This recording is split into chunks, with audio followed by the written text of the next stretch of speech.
All right, good morning and welcome to this, our first online lesson in Forensic Science 2. Today we're going to go over document analysis and handwriting. So today I've put all the assignments up and available for you in my CEV. So assessment 1, assessment 2, the final assessment, and then the guided notes 1 and 2, and the vocabulary are all available just right now. That way it's not like if you've got the time to do it all in one go, you can do it all in one go. And that'll be, as soon as you're done, you click, hey, I'm done with the assignment. And that'll be your attendance for the next 3-4 days that we're doing the document analysis of handwriting. Excuse me. Okay. So I'm going to go through the PowerPoint with you to help you along and hopefully make things a little bit more clear. We'll go through one of the assignments that I could have given you, and I'm still debating on whether or not will show up for you in the future.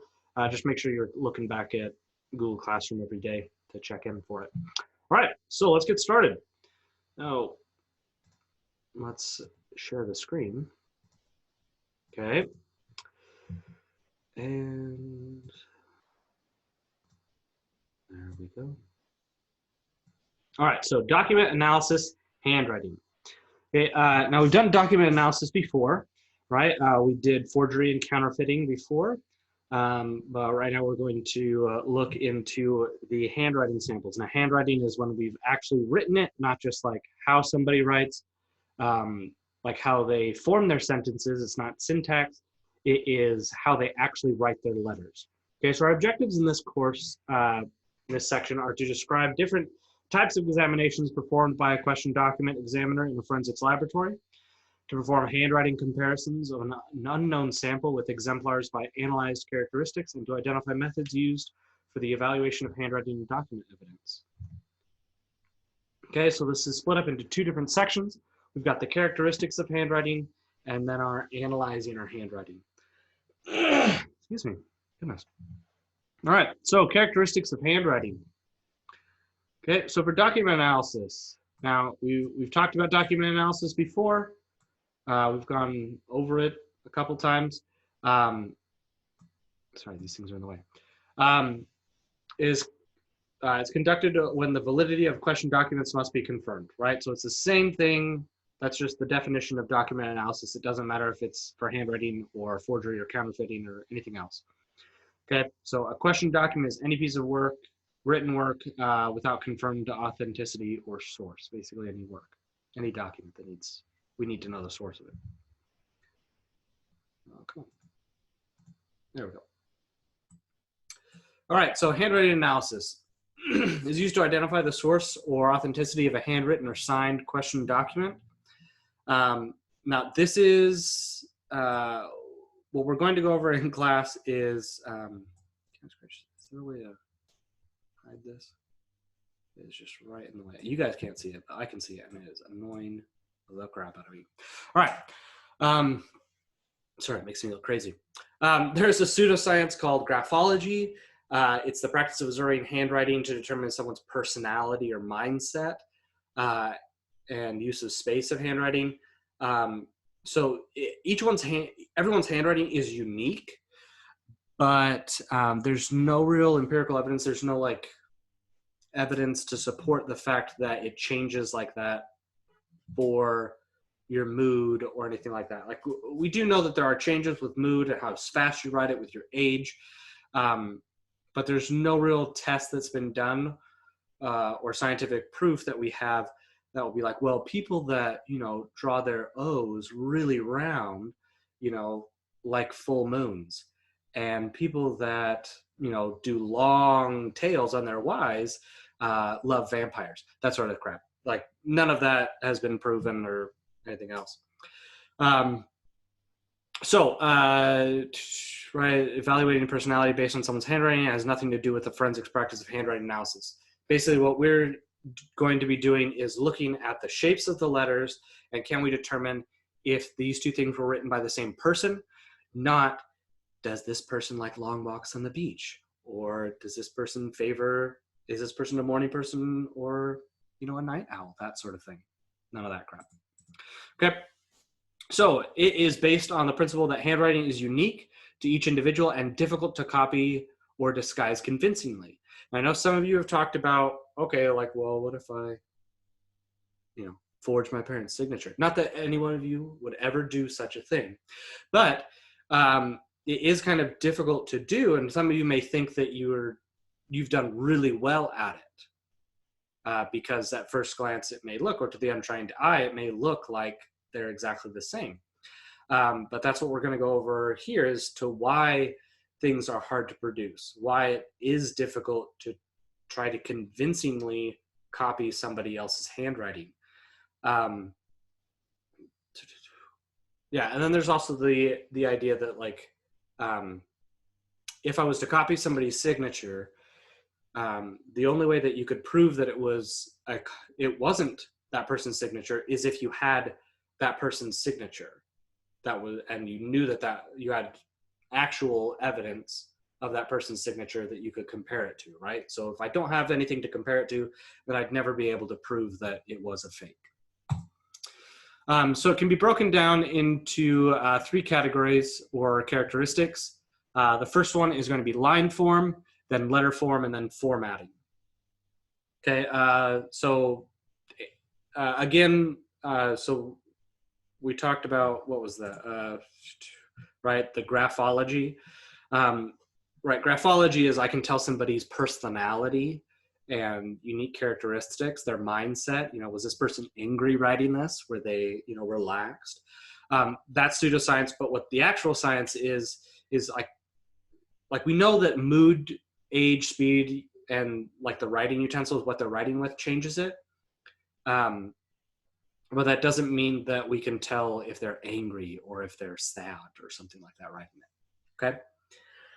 So writing which is done subconsciously returns to the patterns unique and consistent to that individual. This is because as an individual perfects their handwriting skills, the action becomes an autonomous motor skill which is performed without thinking. So right now, my children, Jude and Sydney, they don't have that.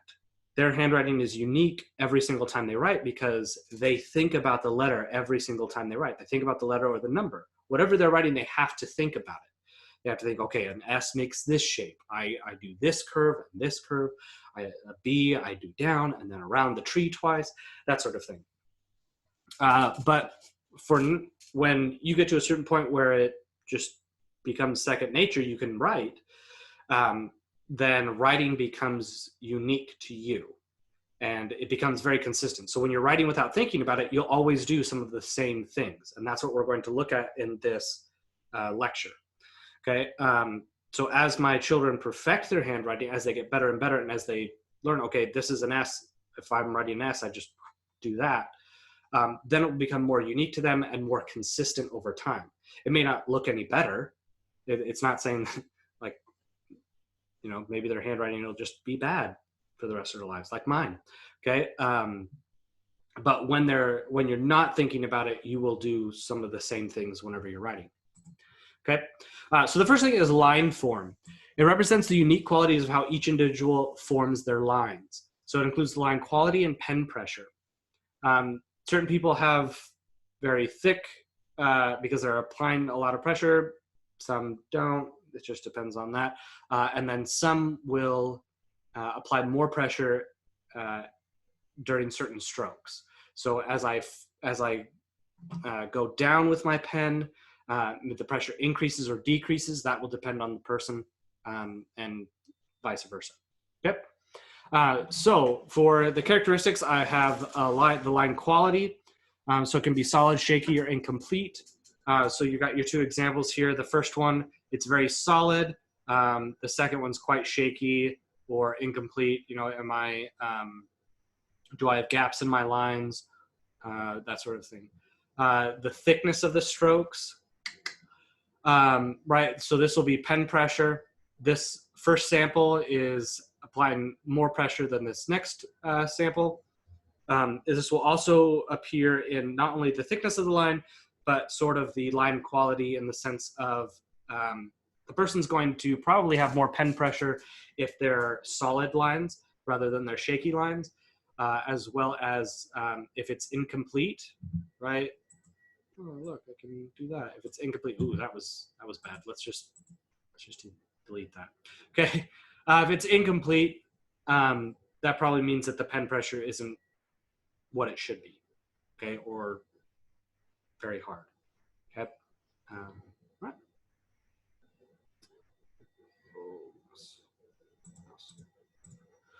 Okay, so the letter form. This represents the unique qualities of how each individual forms their letters. So it includes the shape of the letters, unique features to the letters, slant of the letters, letter proportions, and connections between the letters. So let's go through each one of those. So the first one is the shape of the letters. Okay, so the roundness. Okay, peaks and valleys of a letter may be rounded or angular. So right here in this first example of the A, I've got a very round A, and the second it's very sharp. I've got straight, solid lines here. I've got a arched line here.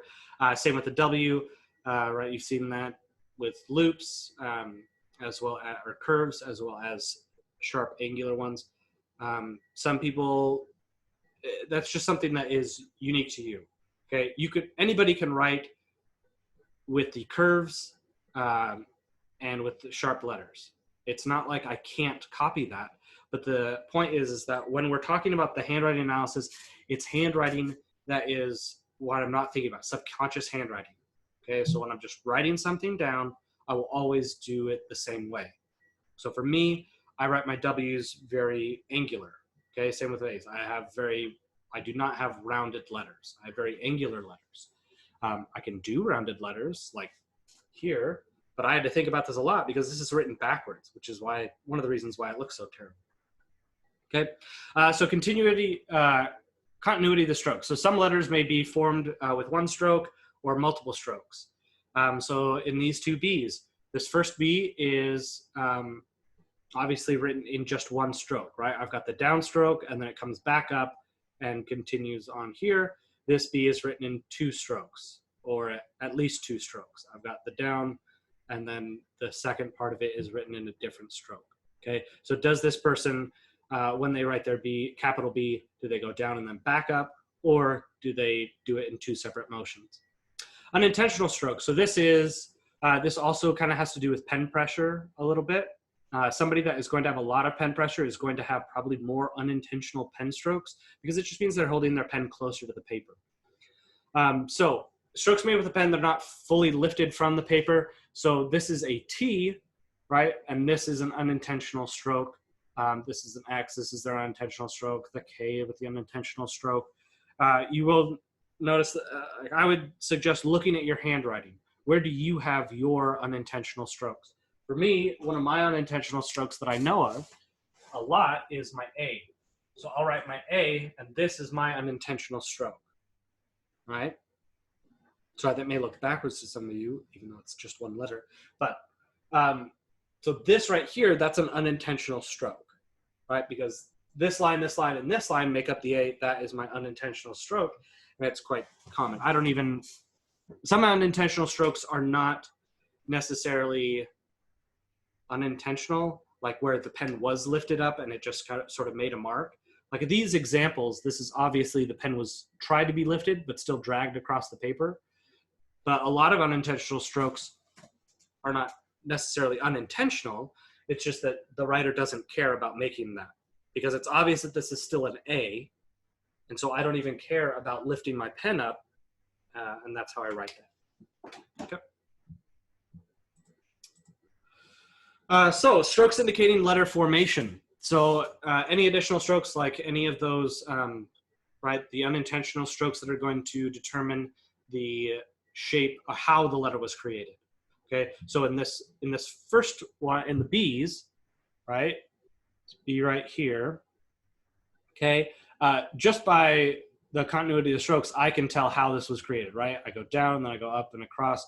This one, I go down, and then I separate from the page, and then I create another line. In these two T's, I've got down, and then it comes up and across. Whereas this one, okay, I've probably gone across here first, and then up and then down.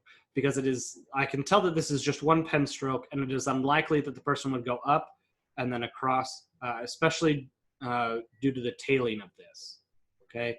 Because this is how it curves back, and so this is the curve back. If this was, if it was up first and then I went across to come back, then it would be light, light, light, and then it would start dark here rather than down here, because this is starting dark on the backstroke, and so that means that I'm lifting my pen up right there. Okay. Downstrokes. So downstrokes are used in the creation of certain letters. Okay. So if I'm starting my A on this side, right, I go up. This person goes up when they first start. This person goes down, right? I've got this little niche right there. Same with M's. Sometimes that'll happen, like U's will do that as well. You know, do I have a downstroke? So on a U, am I going to draw it like that? Or am I going to draw it like that? Sorry, that was, wow, that was really weird writing that backwards. Anyway, I'm doing it for you. Everything for you. Okay. Decorative elements on letters. So any additional elements on letters which are not typical to handwriting. So this is the regular A. This is like Times New Roman type A. But there are some people who write like that. Like I know my mother, she writes like this, and her handwriting almost looks like type. It's pretty impressive. Right, so for T, I've got that downstroke. For the Z or sevens, other things like that, I've got this cross stroke right there that doesn't need to be there, but some people put it there. Sometimes, and honestly, it's just these are things that we're looking for, things that are going to be very unique. But the definition of these things isn't necessarily, you know, this is what that is, okay? So like this, some people may call this an unintentional stroke. Some may call that a decorative element. I might personally like to call it a decorative element. Makes me feel fancy, okay? Most likely it's gonna be called an unintentional stroke, but whatever. All right, so then we've got types of handwriting. So it could be cursive, print, or a combination of both, okay? There are certain letters that I like to write more in cursive. There are certain letters that I like to write in block, other things like that. Some people write completely in cursive, which for some of you may be a problem if you can't read it. I don't know. Is that a thing now? People still read cursive? But so this would be pure cursive, this would be pure print, and then this would be a combination of the two. Okay? Yep. Questions? Yeah. All right, so slanted letters. All right, if you've got any questions, just email me or add a comment below. You can comment on the video and I'll answer those questions for you. Or you can just email me, okay? So slanted letters. So it's a slant to the right, all letters are slanted towards the right, left, all slanted, or sorry, is this backwards for you? I don't know. Anyway, all letters are slanted to the left.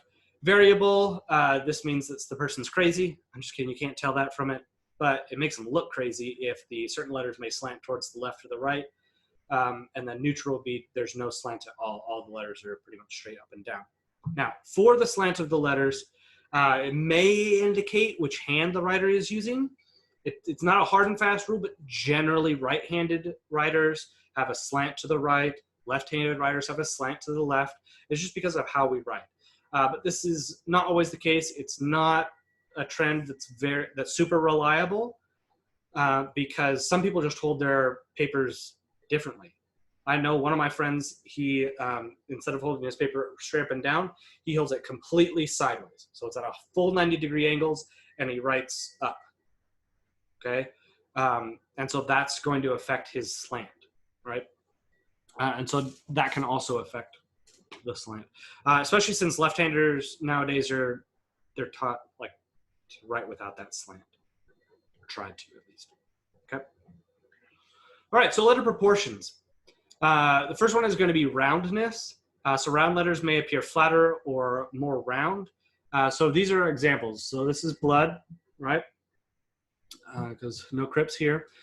So we see in this first example of blood that all these, the the roundness of all the letters is kind of flattened, okay? But you'll notice that all the internal characteristics of those letters, they're about the same, right? Same with these. These are much more round, but all the internal characteristics are about the same. And then here, I've got much more flat, skinny. So the first top example right here, I've got flat hamburger style. And then here I've got flat hot dog style, if you want to do that. Again, so the internal proportions, the way the elements of the letter compare to each other. Okay, so for the Y's, what it's looking at here is, do I have a very long tail or a very short tail? So this, it just looks like almost two U's stacked on top of each other. This one, I've got a very long tail compared to the upper portion of the Y. For here, do I make a smaller circle? Do I make, the top of the B is smaller and the bottom of the B is larger, about the same, or really weird like that? People tend to keep their internal characteristics similar across for all letters. Okay, so like in our examples, pointing to my screen. For our examples here in the bloods, okay, all of these internal characteristics are about the same. Okay, obviously, it's not perfectly the same. Like I can't superimpose them, put them over each other and be like, oh, they're the same. Okay, but they're generally round about the same. So like the internal proportions of the B and the R would be the same, as a proportion to the tail of the body would be similar across the G, P, Q, and Y. Okay. Right, so inner character proportions. So the way letters compare to each other.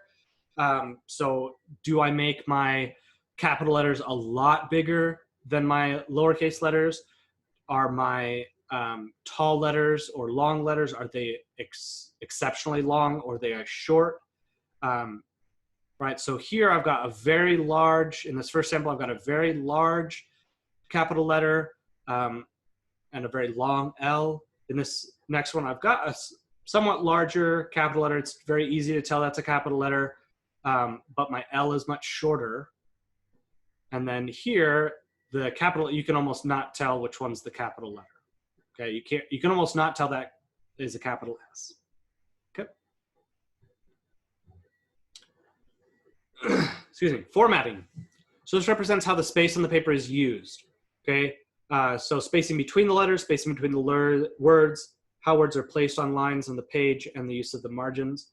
So this is different than slant. Slant is kind of how the letters are angled on the paper. Formatting is their spacing.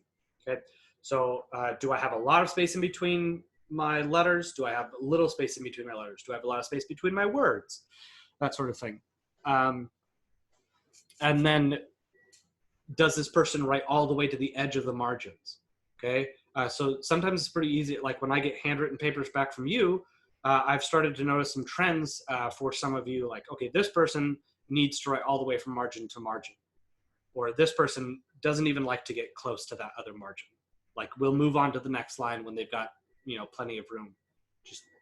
Those are just things that subconsciously we do when we write. All right, so that is the first section, our characteristics of handwriting. You have enough information. You should have completed the guided notes in my ICEV with that. If you didn't, you can always rewind and rewatch.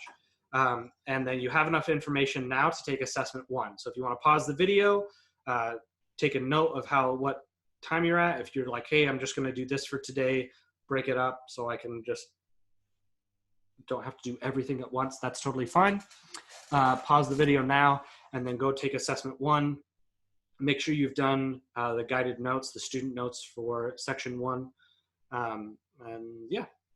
Okay, so now we're going to move on to analyzing handwriting. This will be the second section, or last section of this lecture.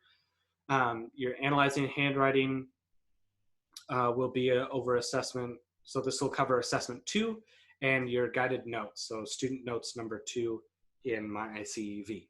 Okay. All right, so let's get going. Analyzing handwriting. So handwriting analysis involves the following steps: obtaining an example, right, an exemplar. So that's going to be our original piece, okay?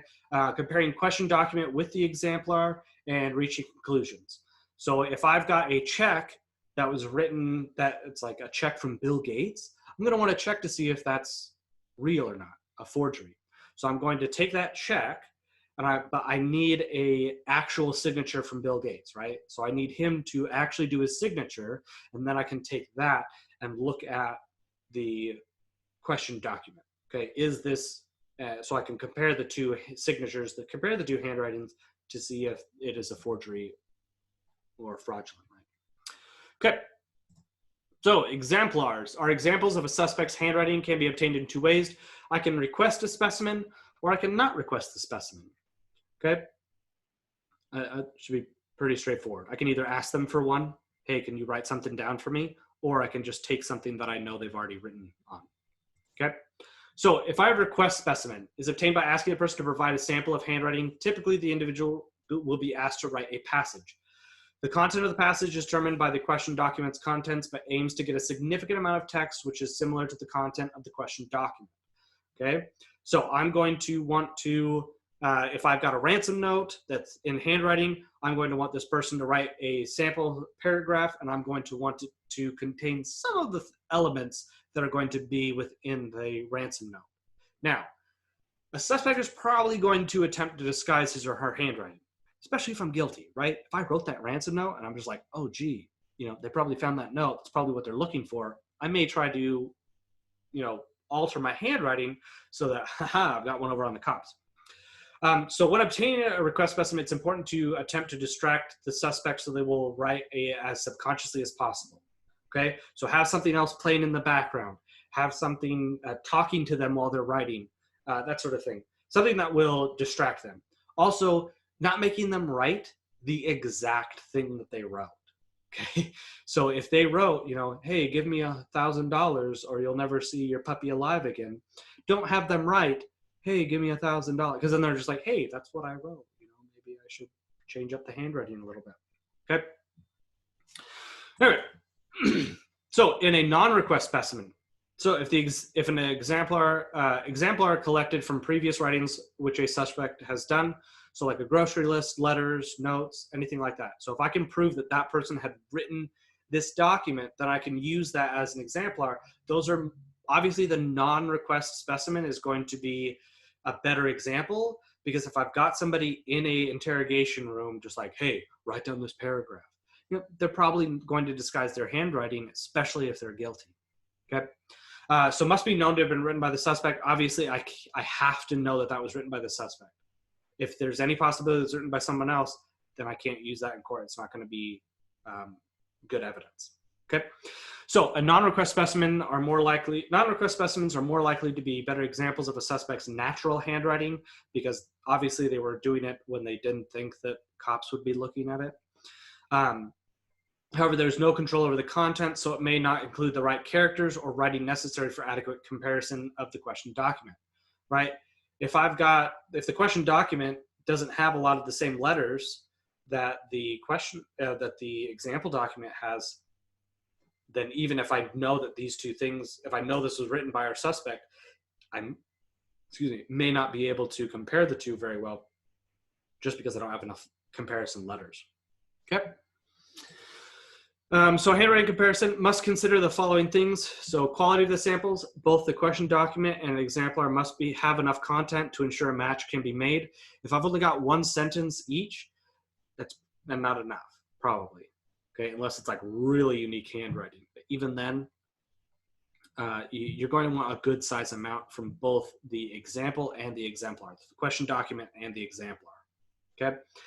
Natural variation of handwriting. While features of handwriting are typically consistent overall, there are slight variations in handwriting naturally, and any comparison should be taken into consideration. So obviously it's going to need to be unique enough. Okay. And that doesn't mean that it's got to look unique. Like my mother's handwriting, for example. I wish I had examples of my mother's handwriting so I could show you. It is impeccable. Like it looks like print. But because of that, it's very hard to replicate. It would be almost impossible for anyone to replicate my mother's handwriting, not because there's no variation, but because there's no variation.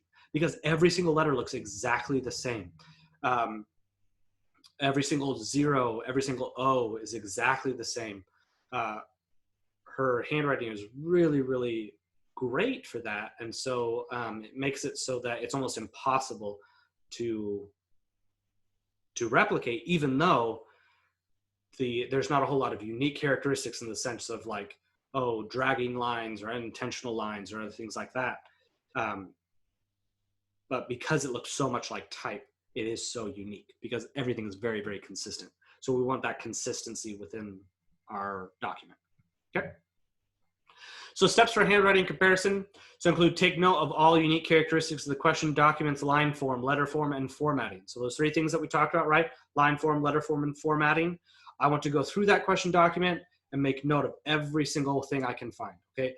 Hey, this is how that person writes their B. Because this is in one stroke, he does this, this type of stroke.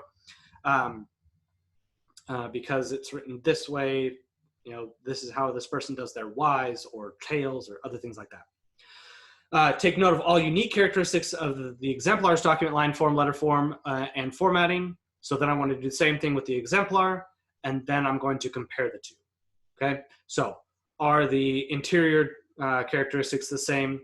Is the line formatting the same? Is the slant the same? That sort of thing, okay? If I've got a whole lot of things that are the same, most likely it's going to be a match. But if I've got too many variations, then obviously I can't do it. Now, for this, if I've got some variation, like, oh, in this case, they had this unique feature, and in this case they didn't, that doesn't necessarily rule them out, because as you may have noticed in your own handwriting, you do have some variation. So like for me, when I do, I know my biggest variations are 3s and 7s, okay? So let's see if I can do this backwards so that doesn't look too weird for you. Okay, so for a regular 3, oftentimes I'll do it like this, but I also do this with a great frequency. So if I'm thinking about my writing even just a little bit, okay, then I'll do this, and it'll still be kind of subconscious for me. I'll still do that. Same with 7s. I will do, oh, goodness. I'm just going to do it backwards. It'll look weird to you, but. Okay, I do each and every single one of those 7s. It may look weird, but at least they're more true to what I actually write. Okay, I'll do this 7 if I'm in a rush, this 7 if I'm writing a little bit slower, and this 7 if I kind of want it to look fancy. But all 3 of these are going to have my unique characteristics of writing on them because of how it, like, each one of those corners is pretty similar for the 7 because that's just how I write those corners. That sort of thing. Anyway, but if I had a handwriting sample that, like if they took a sample of my handwriting of a ransom note and I drew a 7 like this, but my 7 in the grocery list that I made looked like that, that wouldn't necessarily mean that, oh, now I'm no longer a suspect. It would just put a little bit of doubt, okay? There's that little bit of doubt, but that's not enough to completely negate that the two are not from the same person if there's enough other characteristics that are similar. All right, so reaching conclusions is determined on a case-by-case basis. There's no hard and fast rule about how many similarities or differences are needed to make a determination on whether the handwriting matches. It's not like, hey, I've got 7 matches per sentence. That means they're the same, okay? It's just, do I have enough information? Which is why handwriting analysis isn't necessarily something that's going to put somebody away for life, okay? It's not going to be something that is going to be the sole and only piece of evidence is this handwriting, okay? But it is going to be something that will be, another nail in the coffin, straw on the camel's back. It'll be something that adds credibility to a conviction rather than something that will mark a conviction on its own, okay? So no 2 pieces of writing will be identical. Remember we talked about the forgery with the signatures, how that one landlord they were found out because all the signatures on the tenant release form and on the, hey, there's lead paint on your balconies form, they were all the exact same, right? And so that's how they were caught, because no 2 signatures are exactly the same, even from the same person, okay? So no 2 pieces of writing are exactly identical. So even if it's the exact same sentence written by the same person, under the same exact conditions, it's not feasible for the document analysis to look for identical matches, Okay, we're not looking for something that I overimposed them and guess what? It's a match. Okay, it's just like, yeah, there's enough similarities here. I think that the person that wrote this and this person could very well be the same person. Okay. So instead, analysts focus on whether documents are a significant match, a reasonable match, significant difference, or a strong possibility of a second writer. Okay. So it's not like, yes, these two people are the same. They're pretty significantly similar. They're reasonable matches, meaning that like this would be a reasonable match. Okay. Right. Because I'm doing, they're all written by me, but they don't look the same. That may be a reasonable match. Not even a significant difference. But yeah. Anyway, if there's significant difference, that's going to be a lot more of the letter forms, other things like that. And then strong possibility of a second writer is going to be, hey, this is two completely different people. Okay. Excuse me. Ooh. Okay, so worked example determines whether the suspect wrote the question document using the non-request specimen as an example. I realized I've been doing this, and that is probably super small for you guys to see that. Hopefully you guys can see that. If you can't see that, like you personally can't see that, put it in the comments. But at the end, I will post that up. Like I'll make this part bigger so that you can see that as a whole thing rather than just that little tiny view up in the corner. Anyway, so determines whether the suspect wrote the question document using the non-request specimen as an exemplar. Okay.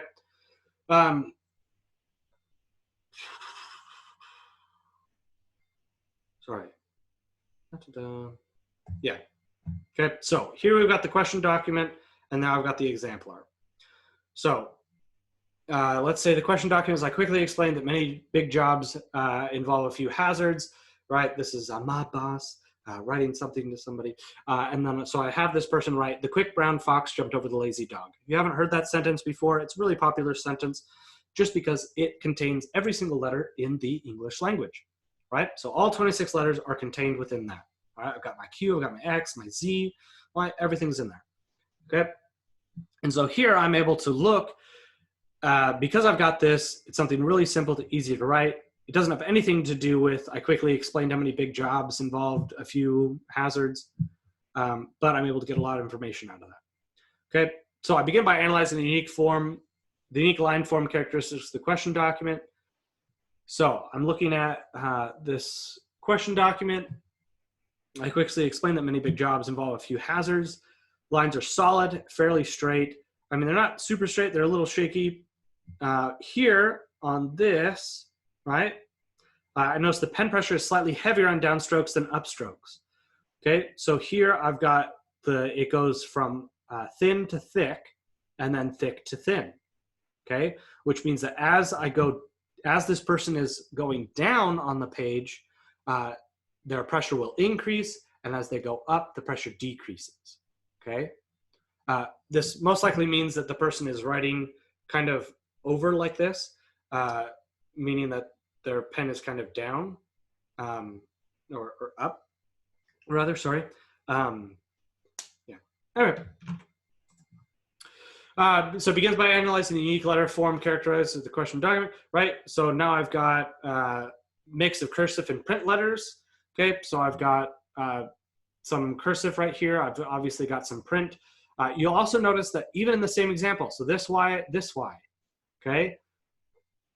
This Y has that little loop, this Y does not.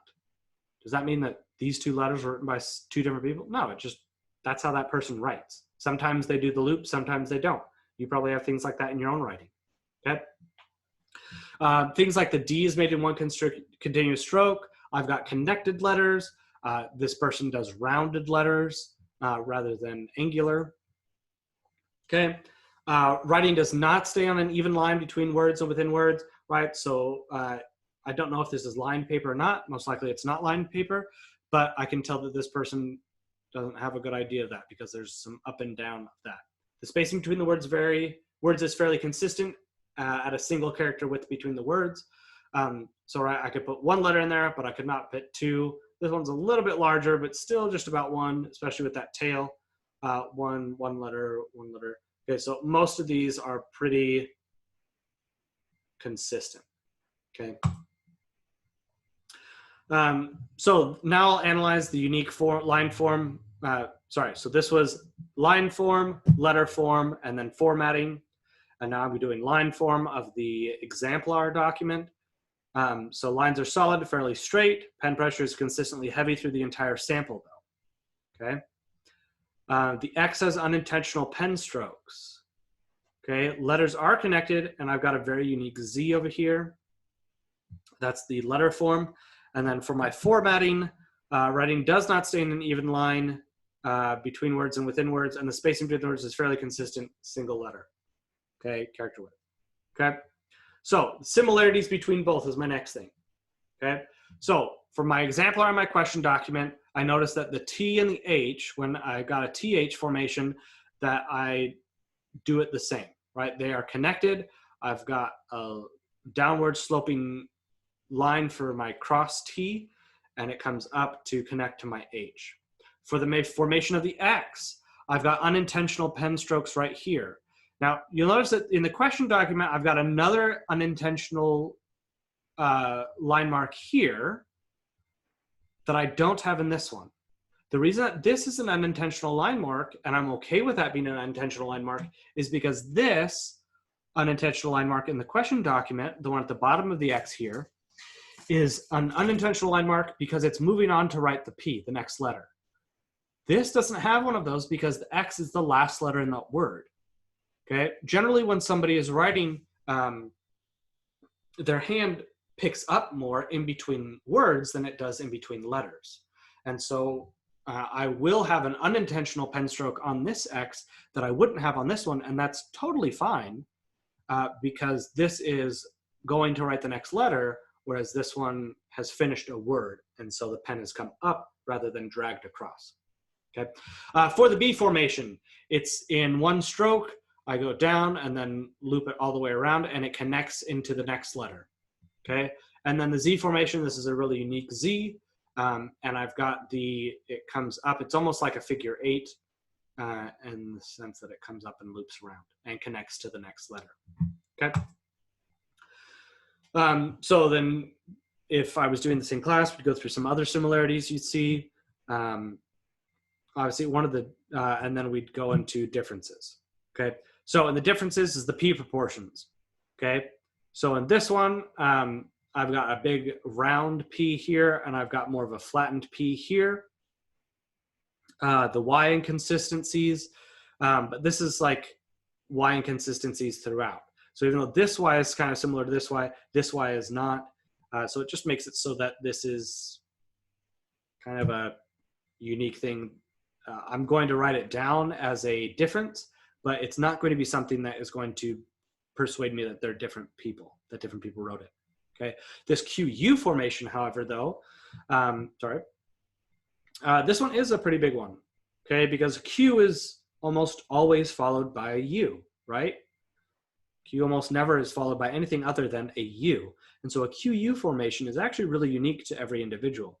And so this Q formation, where it comes up and then connects to the U, whereas this one loops back around, that's very interesting, okay, and very different. That this Q comes up and then goes out in, to the right, and this one goes up and curls back to the left, okay? That is quite unique. Anyway, so there's probably other differences. Take some time, look at the differences. What do you see? Yay. Are the F's the same?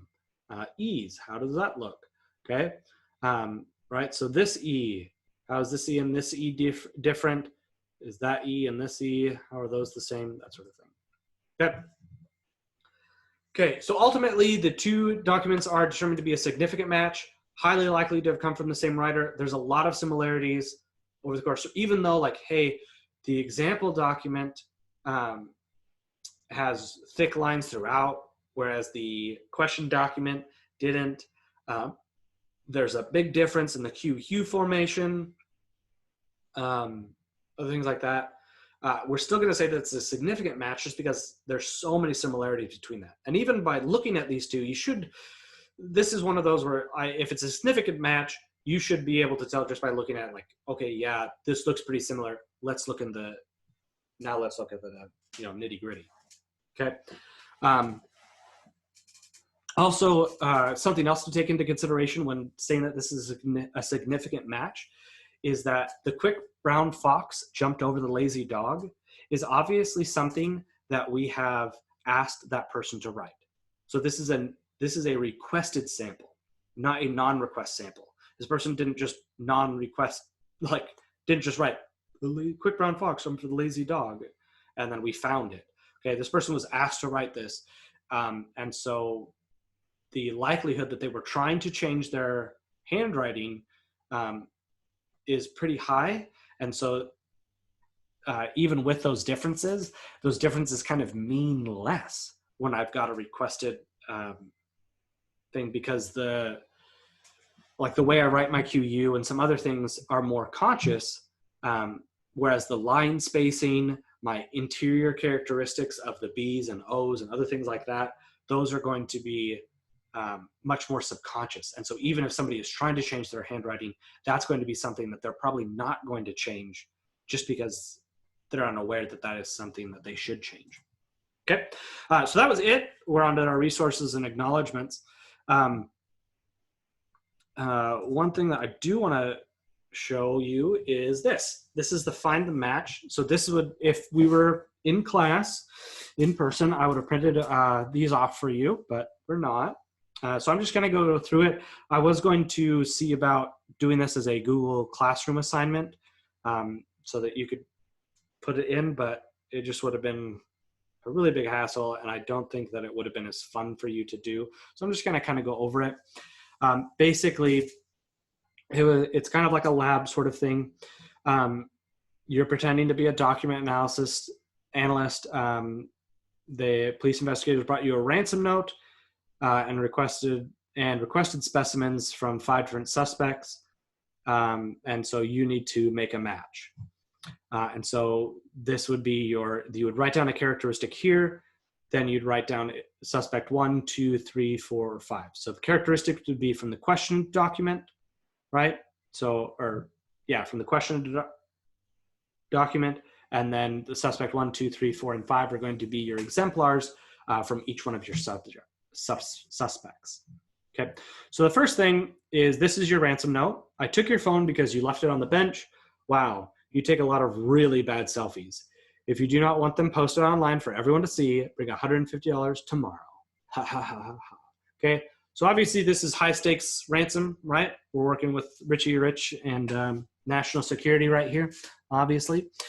So I'm going to first go through and look at the unique characteristics, the line form, the letter form, and the formatting of all of these things. I'm going to notice, hey, the line form is pretty consistent. It's pretty straight. One thing right here is the K. This bottom part of the K doesn't go all the way down to the bottom. I've got a connection right here of the AU. My line form looks pretty consistent throughout. It trails off. See if, I've got some other connections here. I've got an unintentional mark right here on the B, that sort of thing. This money symbol only has one line rather than two. The 5 is written in one fluid motion rather than 2 separate motions. I've got a downstroke here on the M. The TH is connected. I've got angular W's, right, rather than curved W's. The Y is created, the capital Y is created in 2 strokes. The little y is created in 1, and I've got a tiny, right? So right here, this loop right here doesn't go all the way to the end. It's very narrow. That loop is very narrow. Okay, so then let's go, and then I would look at suspect 1s. Okay, now in this case, this is an example of a very bad requested sample.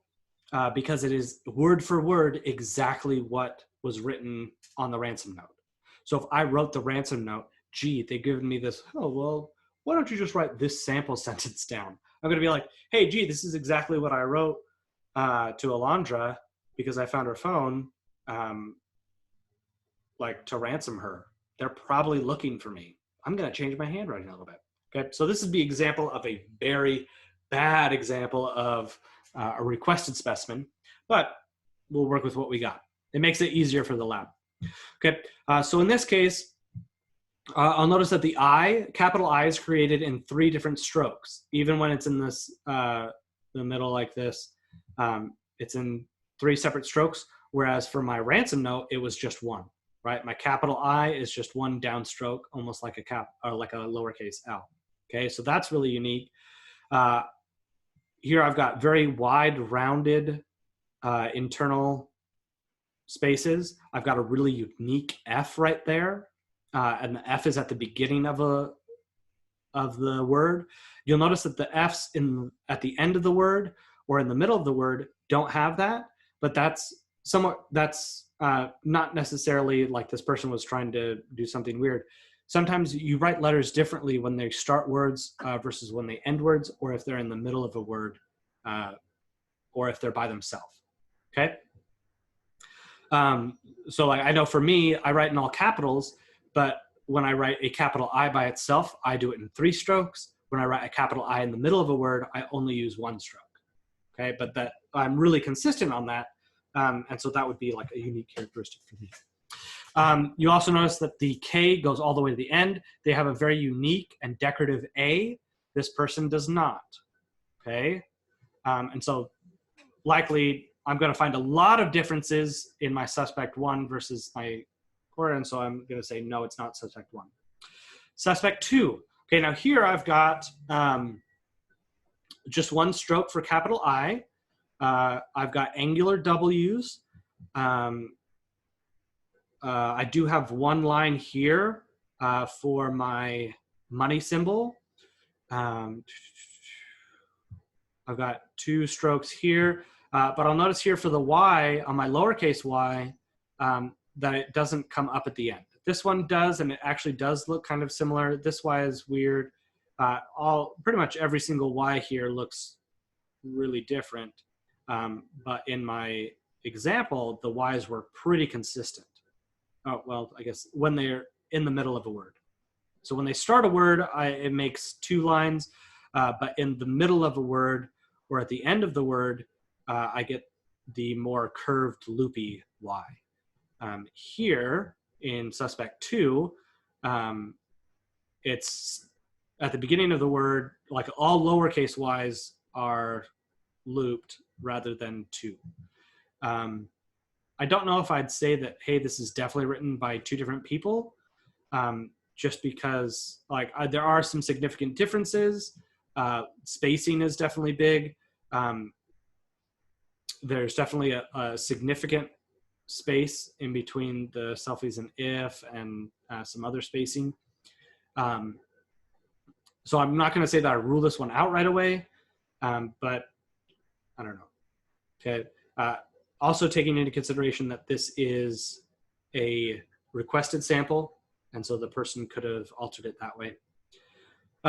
Here, once again, I've got 1 downward stroke for my eyes. I've got angular U's. However, you'll look at the interior spacing of this. This person obviously makes very narrow letters, okay, all the way across. So we can look at the O's for some good examples, but if you look at every single letter, all of those letter interior spaces are quite narrow, okay? Whereas here in my example, I really didn't have that. I had it much more stretched out. And so just based on that, this is a really hard thing to kind of fake, especially if you're having to write quickly, okay? For suspect 4, I've got the 2 lines in the money symbol. I've got the 3 cases, the 3 strokes for the capital I's. There's some other ones as well. And then for suspect 5, you'll see those. Suspect 5, you'll notice that the K's don't reach the bottom. Okay, that is a huge thing. That's very unique. I've still got angular W's. For suspect 4, I've got curved W's. Suspect 3, I've got the downward angle of the K. This upward angle of the end of the K, the second stroke of the K is quite unique. Okay, and so in this case, I would probably say that it's suspect number 5, but I'll let you see this assessment.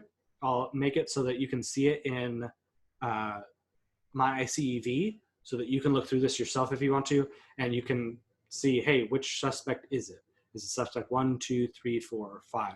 And they give some reasoning on that. And if that is probably the extent of what I will make that assignment in Google Classroom.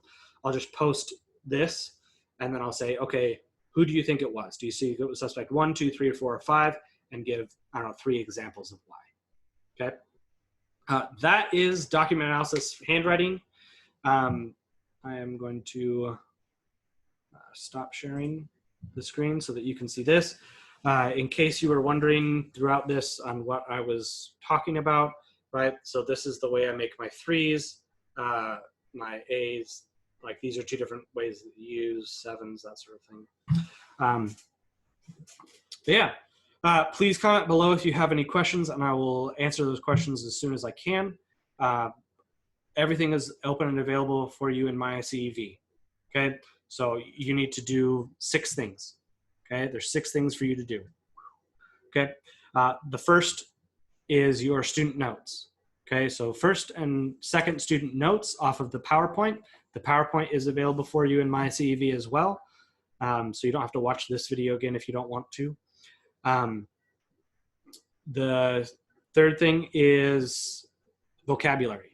Okay, so make sure that you do the vocabulary for this section. You know, what line formatting is, what document analysis is, how is handwriting, that sort of thing. Then your assessment number 1, assessment number 2, and your final assessment for the document analysis handwriting. This is pretty much, this is only like, should have been only 3 or 4 days of class. And so that's what I'll make it on. This is 3 or 4 days. This will take you through Friday. Okay, so today's Tuesday. Is today Tuesday? No, today's Wednesday. Sorry. Today's Wednesday. Okay, sorry, today's Wednesday. So I'll make this go through. This will be, if you do everything on this, you'll be caught up through next Monday. And then next Monday, we'll post our next section, and I'll do it basically the same way. Okay, all right, please email if you have any questions. Hit like and subscribe. Just kidding, please don't do that. Yeah, that should be everything. Please stay safe, do well, have fun.